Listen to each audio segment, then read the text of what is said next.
Bonjour à tous et à toutes. Alors aujourd'hui, je voudrais vous parler d'un nouvel exercice de base pour le dos qui consiste à imiter le rowing d'un bras avec haltère. Seulement, ici, vous le faites les deux bras à la fois. Le mouvement du bûcheron, rappelez-vous, c'était comme ça, avec un haltère dans la main, et on travaillait un côté à la fois. Ok? Tandis qu'ici, on va travailler les deux côtés en même temps. Ce qui rend l'exercice beaucoup plus difficile et beaucoup plus délicat à réaliser. Donc, je vais vous montrer la pose à adopter. Alors déjà, vous ne prenez pas une position des pieds trop large, sans quoi vous serez gêné pour tirer les poids. Ok? Donc, vous prenez, je sais pas, 20 cm entre chaque pied, et les pieds légèrement pointés vers l'extérieur pour une bonne stabilité. Ensuite, vous fléchissez les genoux. Très important là, la posture, parce que sinon, avec cet exercice, vous allez vous péter le dos. Vous fléchissez les genoux et vous partez en arrière avec le bassin. Voilà. Voilà la position de base. Là, ce qui fait qu'en fait, j'ai mon dos qui est creusé, la zone lombaire qui est bien contractée en statique. Et après, on tire en inspirant, on souffle en revenant. On inspire, on souffle. Alors, je vais vous montrer directement avec haltère. C'est la même chose de toute façon. Je prends ma position, 25 cm, 30 cm, bon ça dépend. Hein. Avant de tirer, je me penche, voilà, je garde ma posture, j'inspire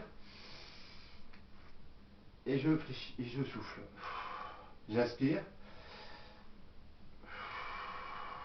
je souffle. Seuls les bras bougent. Le corps, lui, ne bouge plus. Il garde sa position du début à la fin de l'exercice. Voilà, vous inspirez, vous soufflez. Vous inspirez, vous soufflez. Vous voyez?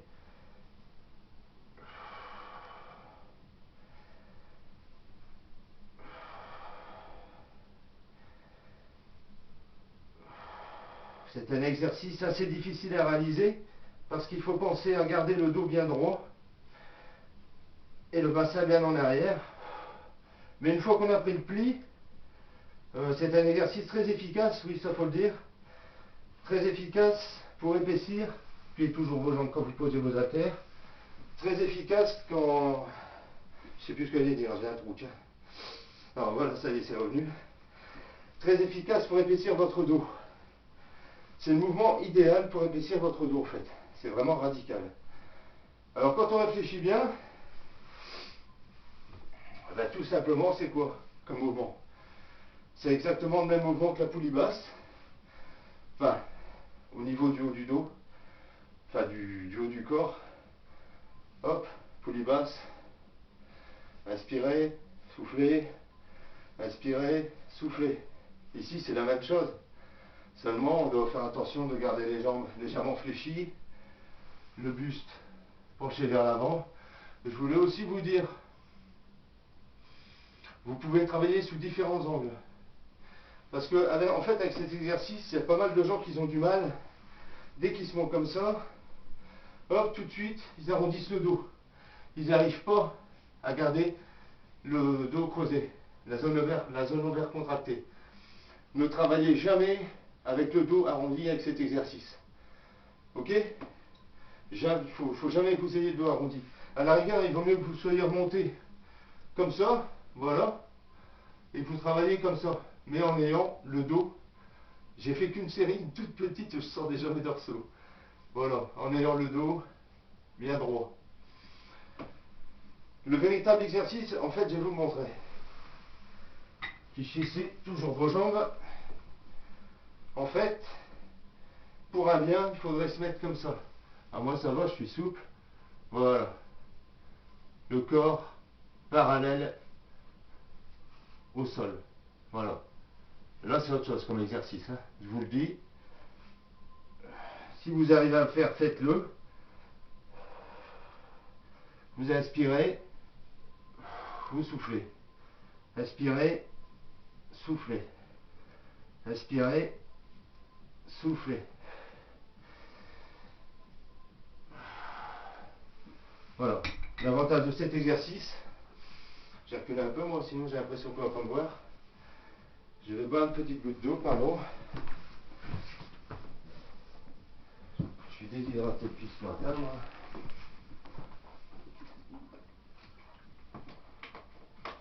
Voilà. L'avantage avec cet exercice, c'est que vous pouvez trouver votre angle de travail comme voulu. Regardez, on va en faire plusieurs. On va trouver plusieurs angles. Le premier, le dos parallèle au sol.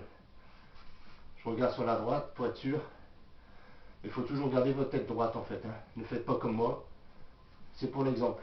Tout de suite, après, vous pouvez hop, enchaîner une série comme ça. Ce qui est moins fatigant pour le dos. Le bas du dos, pardon. Et vous sentez vraiment que vous sollicitez des zones différentes de votre dos, quoi. Ensuite, il y a celle-ci. Hop. Là, vous tirez encore plus en arrière.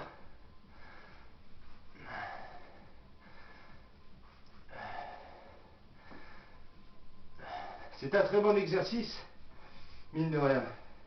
Inutile de prendre des haltères hyper lourdes. C'est pas utile. C'est un exercice de fond, je dirais. Enfin, de fond. C'est un bon exercice de base, seulement on ne peut pas se permettre de prendre des charges très lourdes. Alors surtout pour les grands sujets, comme moi par exemple, je mesure 1m87 et évidemment, si je fais cet exercice, trop souvent, il m'arrive d'avoir mal dans le bas du dos. À moins que je prenne des poids légers. Voilà. C'est ce que j'avais à dire. Alors n'oubliez pas, ça fait déjà un petit moment que je voulais vous expliquer cet exercice. N'oubliez pas, on écarte légèrement les pieds, surtout suivez ça. Hein. Légèrement les pieds, légèrement pointés vers l'extérieur. On fléchit les genoux, on part avec le bassin en arrière, hop, les genoux toujours fléchis. Hein. Et là en fait on bouge plus, on reste dans cette position là tout le temps. Ensuite on travaille. Voilà. Inutile de faire ça. Hein. Ça sert à rien du tout. Hein. Là vous allez vous faire du mal. Non, non. Comme ça. Si vous arrivez, si vous êtes assez souple à faire comme ça, faites-le comme ça. Sinon à 45 degrés, généralement c'est l'exercice de base. Hein. Voilà, là on est bien. Vous voyez, comment dire, j'imite une poulie basse. Quand on réfléchit bien. J'imite une poulie basse. Seulement là c'est vraiment... c'est le top quoi. Avec Alter, on peut vraiment changer l'angle qu'on veut. On fait vraiment ce qu'on veut. Je vais aussi vous montrer.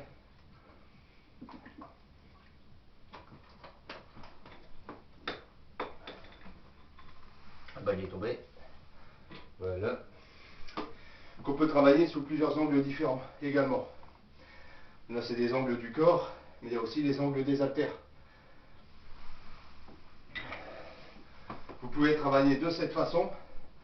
Les haltères côte à côte. Alors là, vous travaillerez beaucoup plus l'arrière des épaules, car vous tirerez moins vos coudes vers l'arrière. Très très bon exercice pour l'arrière des épaules. Voilà, vous voyez déjà, ça fait déjà un exercice. Ensuite, vous pouvez tirer à 45 degrés. Les haltères à 45 degrés, c'est ce que je vous ai montré tout à l'heure. Et ensuite, en rapprochant un peu les pieds, les haltères parallèles. Comme ça. Alors là, votre dos, je vous dis pas, ça tape terriblement bien. Voilà. Inspirez, soufflez. Inspirez, soufflez. Voilà. Mine de rien, c'est un très très bon exercice. Ouh. Bon, voilà. C'est un exercice que je voulais vous montrer depuis pas mal de temps. Pourquoi? Parce qu'il est efficace et peu pratiqué, ce qui est dommage. Il y a beaucoup de gens justement qui se plaignent qu'ils ont mal au dos quand ils font du rowing d'un bras. C'est parce qu'en fait, ils se laissent trop étirer. Ça crée une torsion dans la colonne vertébrale, au niveau du bassin souvent. Et ils se font mal comme ça sur une petite déchirure ou autre. Avec celui-là, c'est pas possible, vu que vous travaillez les deux côtés à la fois en même temps. Voilà. Qu'est-ce que je pourrais dire d'autre là-dessus? On a vu un nouvel exercice. Et la prochaine fois, on verra autre chose. Voilà, voilà. Il vous suffit de 2 haltères de 10 kg. Moi, évidemment, si vous aimez travailler plus lourd, si vous êtes plus costaud, vous prenez 2 haltères de 20 kg. Et plus si affinité. Mais moi, perso, avec des haltères de 10 kg, je m'en sers après les tractions comme exercice de finition. Mais attention, c'est un exercice de base qui fait intervenir l'articulation du bras et l'articulation de l'épaule. Ok? C'est pas un exercice d'isolation. Pour que ce soit un exercice d'isolation, il faudrait que je me mette dans la même posture et que je fasse ça. Voilà. Là, c'est un exercice d'isolation. Pourquoi? Parce que l'articulation du coude ne travaille plus et l'articulation d'épaule travaille toute seule. Voilà. Ok? Là, c'est de l'isolation exercise. Voilà. Alors là, vous prenez évidemment 4 à 5 fois moins lourd. Il faudrait passer avec des haltères de 20-30 kg. Enfin, vous pouvez le faire, mais bon, j'en vois pas l'intérêt. Alors, pour vous montrer un exercice d'isolation. C'est pareil, mais bon, avec des haltères, c'est toujours mieux. J'ai rien laissé. Voilà. En isolation, ça donne ça. Hop. Et hop. Voilà.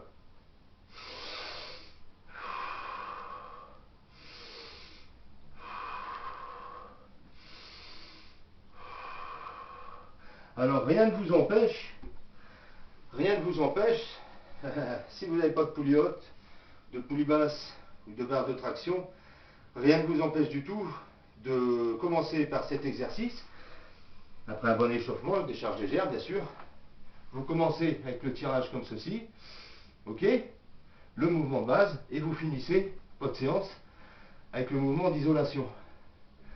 Ça fait que 2 exercices, mais je peux vous assurer que pour votre dos, c'est très complet. Je dirais qu'une chose, c'est que avec cet exercice de base, il n'y a que la partie supérieure des trapèzes qui ne travaille pas. Les lombaires travaillent, les dorsaux, l'arrière des épaules, les rhomboïdes, enfin tout. Les trapèzes moyens et inférieurs. Pour travailler malheureusement ou heureusement, la partie supérieure des trapèzes, il faut faire quoi? Il faut faire du shrug avec haltère. Voilà, c'est tout. C'est le seul exercice à faire en complément si vous voulez obtenir un dos complet. Voilà. Voilà. J'espère que j'ai pu vous éclairer un petit peu sur cet exercice. Pour moi, ça va, j'ai toujours la pêche, ça continue. Encore et encore. À froid, ça donne bien. Voilà, mais vraiment à froid, parce que je suis levé il n'y a pas très longtemps. Faut profiter de temps en temps. Donc voilà, ben je vous dis à très bientôt et on se verra pour un nouvel exercice. Ah, ça commence à faire pas mal, il va falloir que je fasse preuve d'innovation. Ouais, il y en a toujours. Allez, je vous souhaite bien du courage et fixez-vous des objectifs réalisables. Et puis bonne chance à tous. Bon courage et que la force soit avec vous. Allez, ciao, à très bientôt, Seb.